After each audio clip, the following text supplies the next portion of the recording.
Om Namah Shivaya. This is a presentation of the Common Yoga Protocol, highlighting the benefits and cautions. These exercises are intended to be practiced slowly and mindfully, in tune with the breath. Beginners should initially learn them under the guidance of a competent teacher. We shall begin the practice with a prayer to set the mood and enhance the benefits.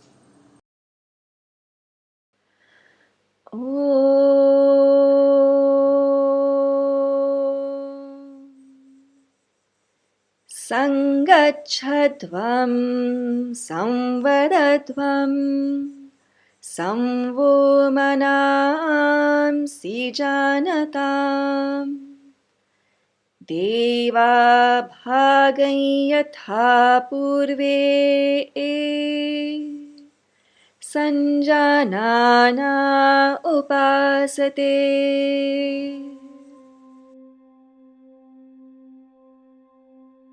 Sarilaja, Chalana Kriyas or loosening practices.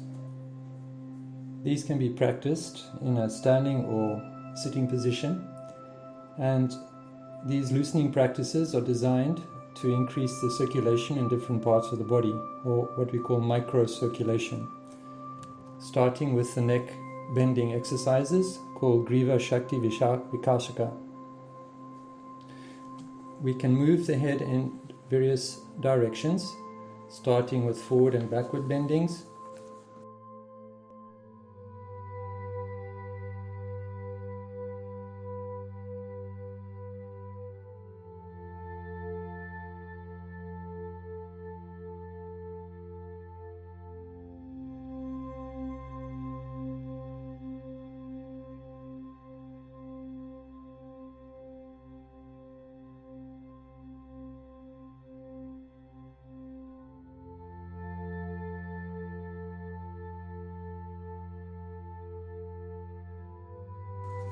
And then lateral tiltings to the right and left sides.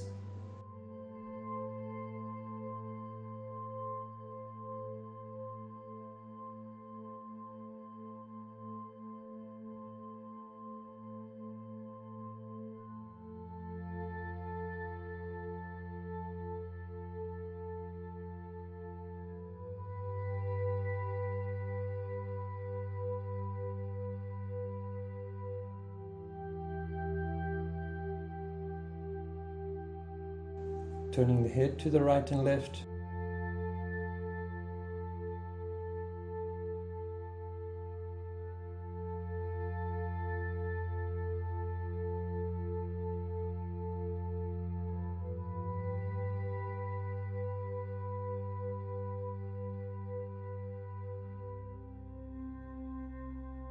Finally, neck rotations. In all these exercises, one should move the head slowly and be careful not to overstrain the neck, and to move the head in time with the breath. Generally, we exhale while moving the head forwards and downwards, and inhale while moving the head backwards and upwards. Throughout the exercise, keep your shoulders relaxed and steady, and be aware of the stretch around the neck and loosening of the joints and the muscles of the neck.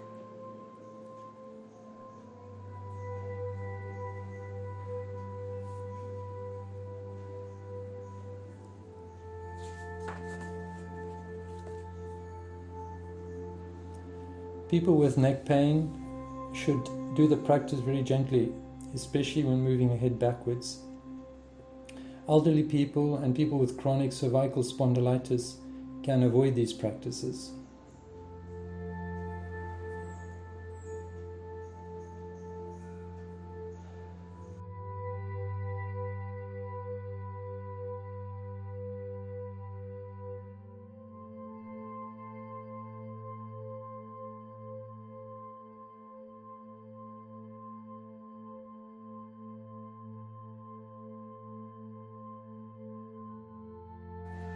Shoulder movements. This is called Skanda Chakra or shoulder rotation. Simple stretching of the arms, lifting the arms up alongside the body.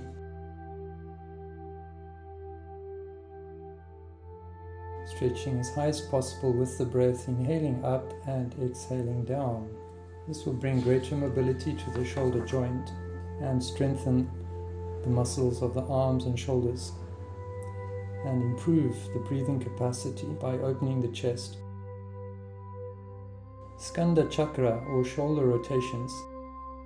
Keeping the hands on the shoulders and bringing the elbows together, we rotate the arms in a big circle, bringing the arms forwards and backwards as far as possible and close to the body. These movements make the neck and shoulders very supple and mobile. These practices are also helpful in cases of cervical spondylosis and frozen shoulder.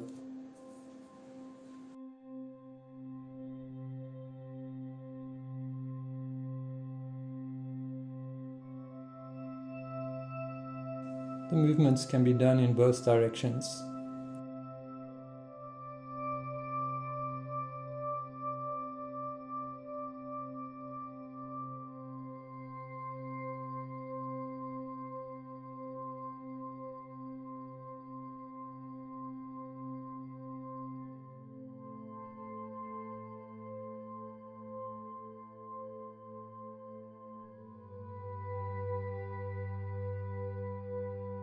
Trunk movements, called Kati Shakti Vikasaka. Lifting the arms up to shoulder level, we twist the body and stretch the arms. We do it slowly, coordinating with the breathing. Exhaling while twisting the body and inhaling when coming back to the center. Cardiac patients should do it with care and avoid this practice in case of severe backache or intervertebral disc disorders, and even during painful menstruation.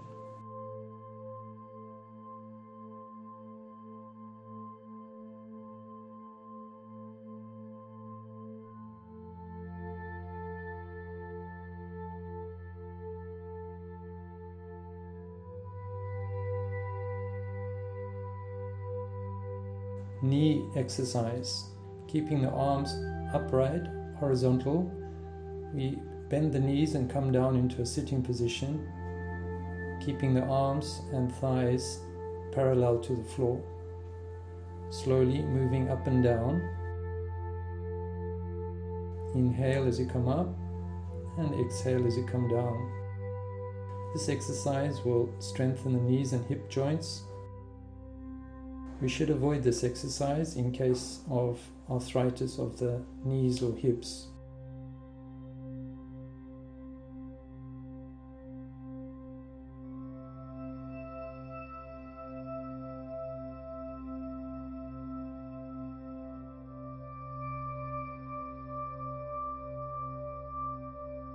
Standing postures.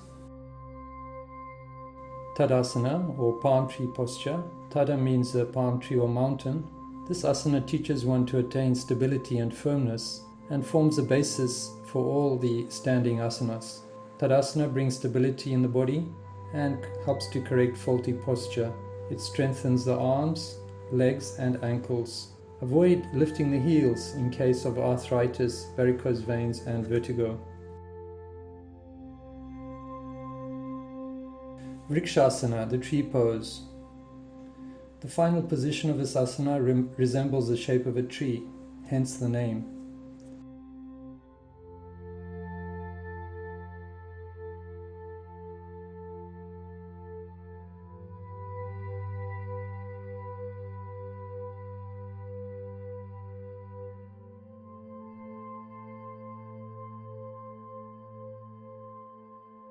It should be practiced on both sides. This asana helps to improve neuromuscular coordination, balance, endurance, alertness, and concentration. Avoid this practice in the case of arthritis and vertigo.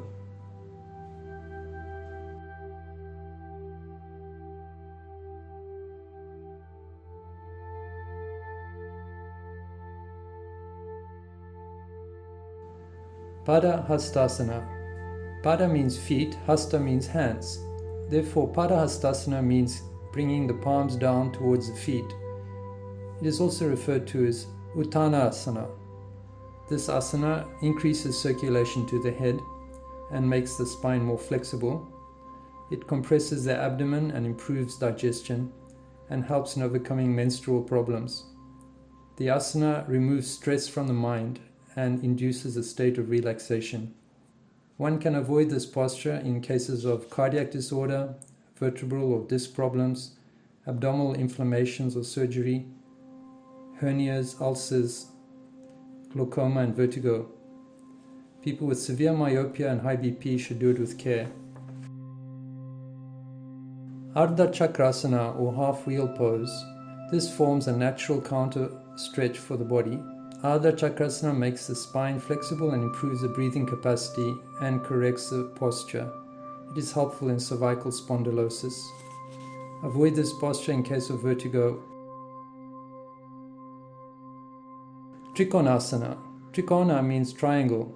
Tri means three and kona means angle, as the asana resembles a triangle made by the trunk, the arms and the legs. Hence the name Trikonasana. Trikonasana makes the spine, hips and shoulders flexible. It strengthens the calf, thigh, waist muscles and improves the lung capacity.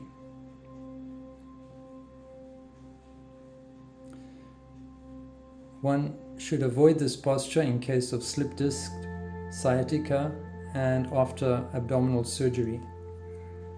When doing the posture, do not strain yourself beyond your comfort limit. If you cannot touch the feet, you can reach for the knees.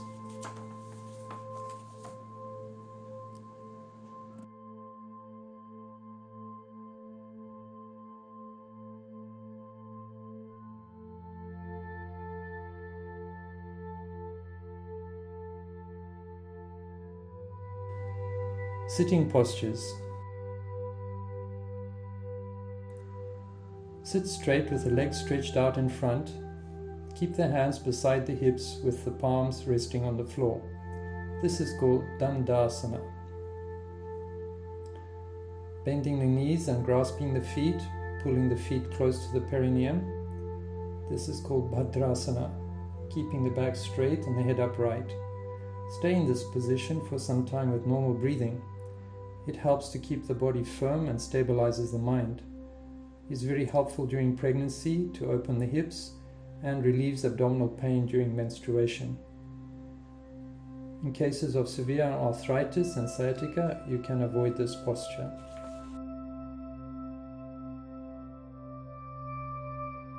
Vajrasana or thunderbolt posture. This is one of the meditative postures. This asana is good for digestion, strengthen the thigh muscles and calf muscles. Persons suffering from piles or hemorrhoids should avoid this posture, also avoiding cases of knee pain and ankle injuries.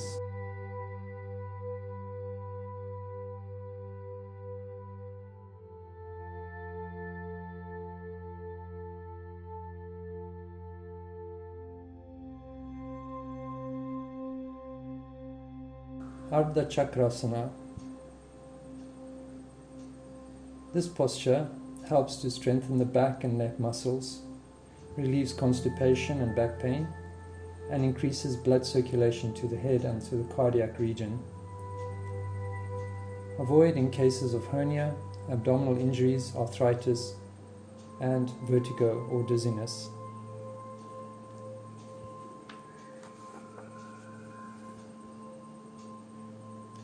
Ustrasana, the camel pose.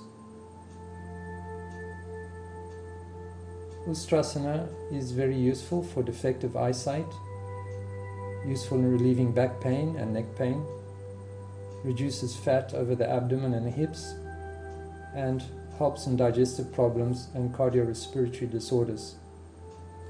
People suffering from heart disease or hernia should not practice it.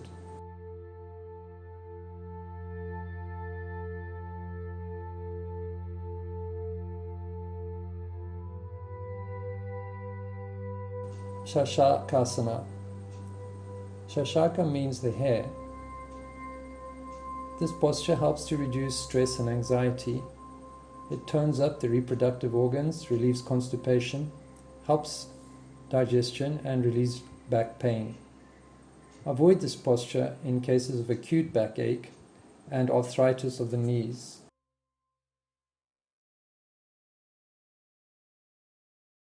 Uttana Mandukasana, or stretched up frog posture. This asana is very helpful in back and neck pain, especially cervical spondylosis. It improves the breathing by enhancing the diaphragm and lung capacity. Persons with severe knee joint pain should avoid performing it.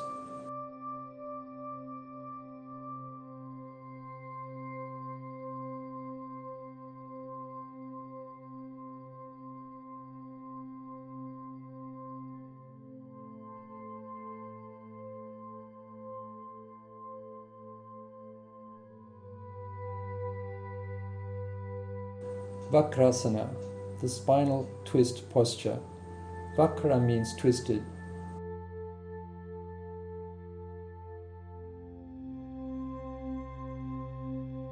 In this asana, the spine is twisted, which has a rejuvenating effect on the body.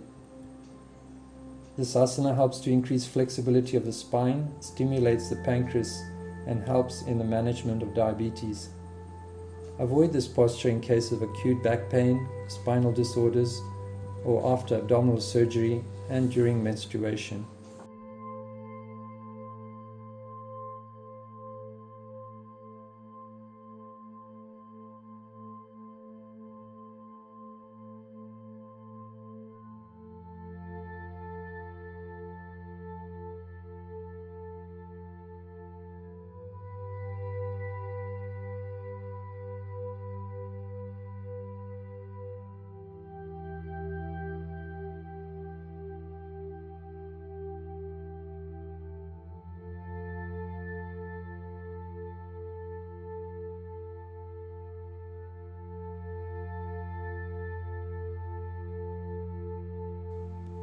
Prone postures. Lying on the front, we assume the Makarasana, crocodile pose. This asana is practiced for relaxation in all the prone postures. It promotes relaxation of the whole body and the mind. It helps in recovery of back problems and helps to reduce stress and anxiety. It should be avoided in cases of pregnancy and frozen shoulders. Bhujangasana. Bhujanga means a snake or cobra.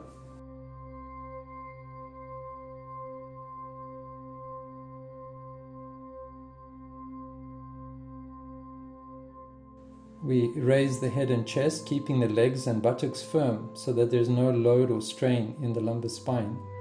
This asana relieves stress, reduces abdominal fat, relieves constipation, backache, and breathing problems. It should be avoided during pregnancy, after abdominal surgery, or with hernia and ulcers.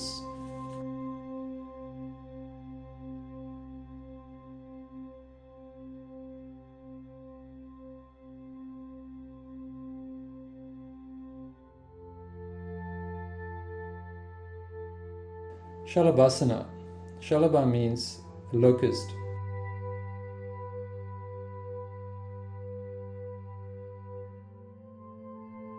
This asana strengthens the back muscles and the buttocks. Pull up the kneecaps and squeeze the buttocks to improve the posture. It relieves sciatica and lower back pain, reduces fat in the thighs and buttocks, and is good for weight management. Strengthens the lungs. Do it carefully with lower back pain, and with high blood pressure, ulcers or hernia should avoid this posture.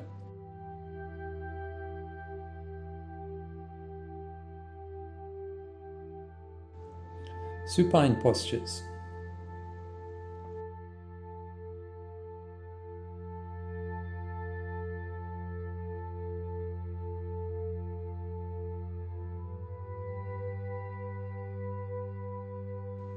Setu Bandhasana, the bridge pose. This asana brings a complete stretch to the front of the body and strengthens the back muscles. In the final position, the shoulders, neck and head remain in contact with the floor. If necessary, you can support the waist with your hands or hold your ankles with your hands. It relieves depression, anxiety, strengthens the lower back muscles, stretches the abdominal organs, improves digestion and helps relieve constipation.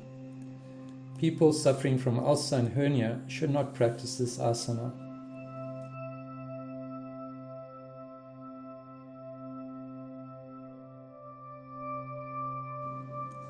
Uttana Padasana, raised feet posture. Uttana means raised, upward, and Pada means leg. It balances the navel center, or Manipura chakra, is helpful in relieving abdominal pain, flatulence, indigestion and diarrhea, strengthens the abdominal and pelvic floor muscles, and is effective in overcoming depression and anxiety. People with hypertension and backache should practice it with care or one leg at a time, without holding the breath.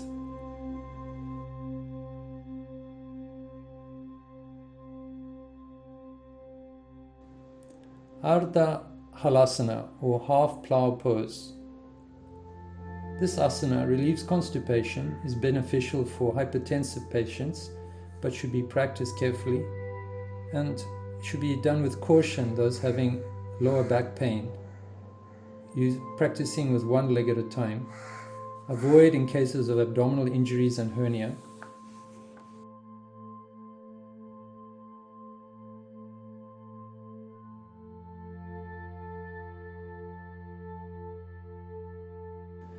Pavana Muktasana, wind releasing posture. Pavana means wind and Mukta means release or make free. It helps remove wind or flatulence from the stomach and intestine. Synchronize your breathing with your movements, exhaling as you pull your legs up and raise your head. Touching the knee with the nose and forehead, you should feel the lumbar stretch, keeping the eyes closed, and focus your attention on the pelvic and lumbar region. This posture removes constipation, gives relief from flatulence, decreases bloating, and aids in digestion. It gives a general stretch of the back, waist, and pelvic regions. Avoid this practice in case of abdominal injuries, hernia, sciatica, severe back pain, and during pregnancy. Shavasana. Shava means the dead body. This classic posture for relaxation helps to relieve all kinds of tensions and gives rest to both the body and the mind.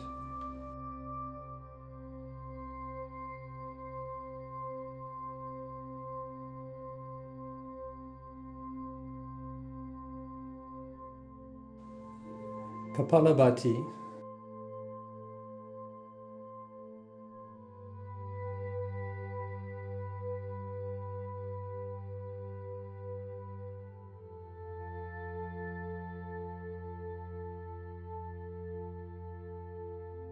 Here we expel the air by forceful exhalations from the abdominal muscles without any strain in the chest or shoulder region.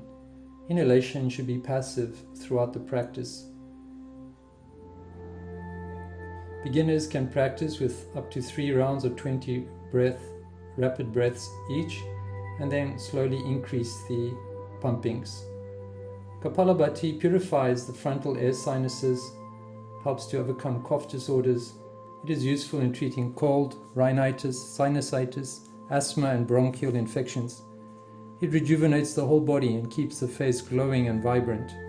It strengthens the nervous system and tones up the digestive organs.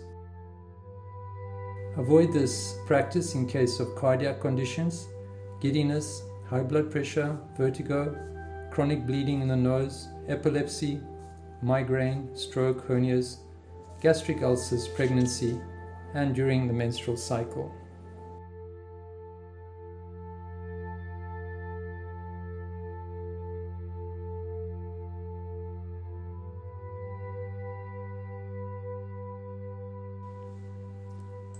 Pranayama. Nadi Shodhana or Anuloma Viloma Pranayama is also known as alternate nostril breathing. The main characteristic of this exercise is to alternate the breath between the left and right nostrils, with or without retention of the breath, called kumbhaka. For beginners, the duration of the inhalation and exhalation should be equal. Gradually make the ratio 1:2, inhalation 1, exhalation 2. The breath should be slow and steady throughout the exercise, and it should not be forced or restricted in any way. Anuloma Viloma induces tranquility and improves concentration, increases vitality and lowers the level of stress and anxiety. It also helps to alleviate cough disorders.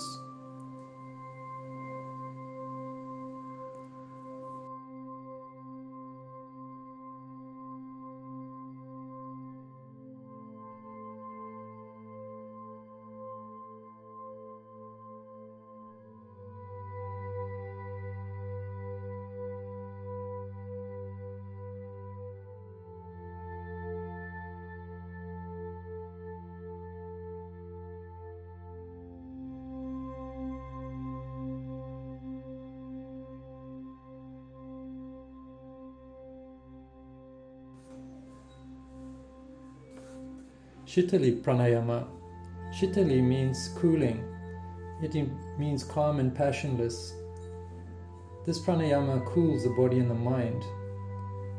Practice this pranayama to bring harmony in the body system and calm the mind.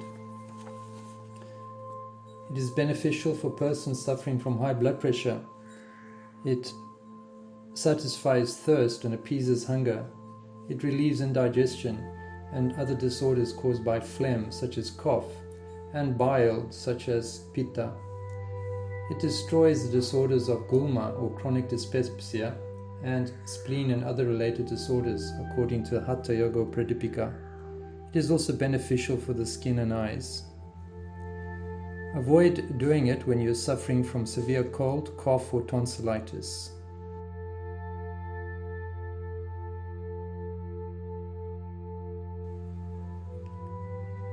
Brahmari Pranayama. Brahmari is derived from the name Brahmara, which means black bee. This is because of the sound produced during the exercise, sounding like the buzzing of a black bee. In type 1, we inhale and during the exhalation make a deep, steady humming sound, such as that of the black bee.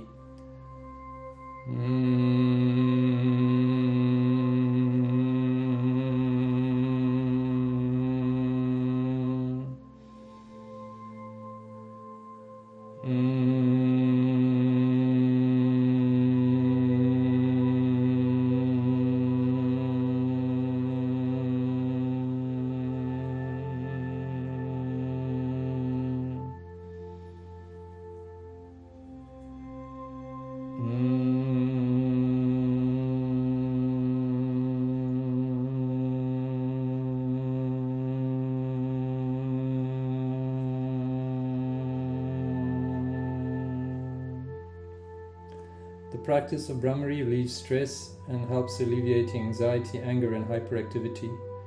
The resonating effect of the sound has a soothing effect on the nervous system and the mind. It is a great tranquilizer to deal with stress-related disorders.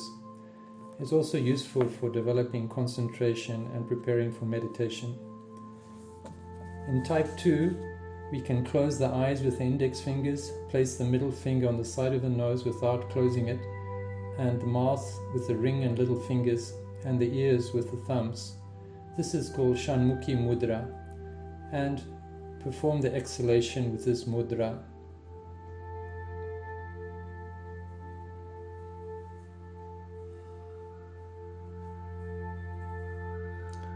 One should avoid this practice in the case of nose and ear infections.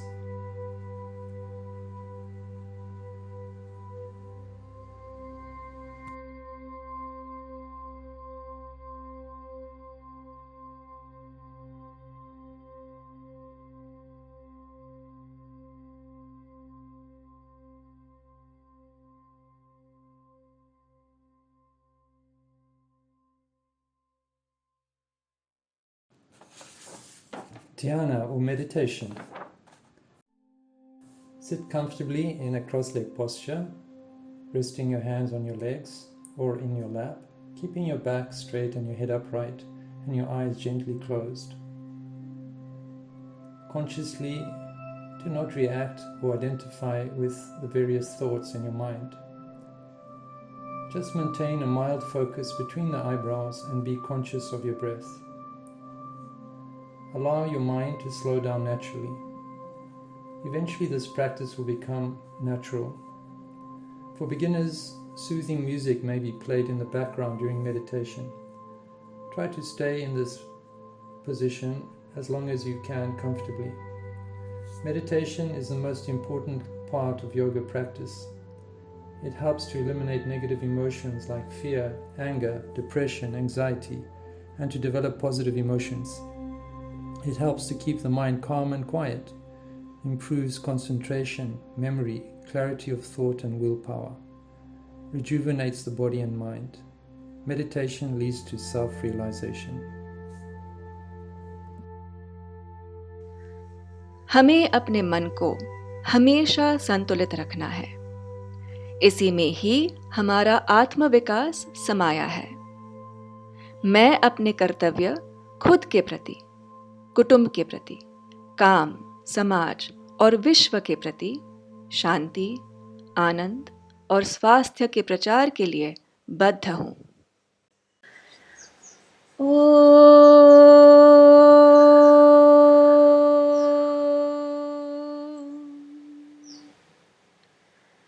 सर्वे भवन्तु सुखिनः, सर्वे सन्तु निरामयाः, सर्वे भद्राणि पश्यन्तु, मा कश्चित् दुःखभाग् भवेत्।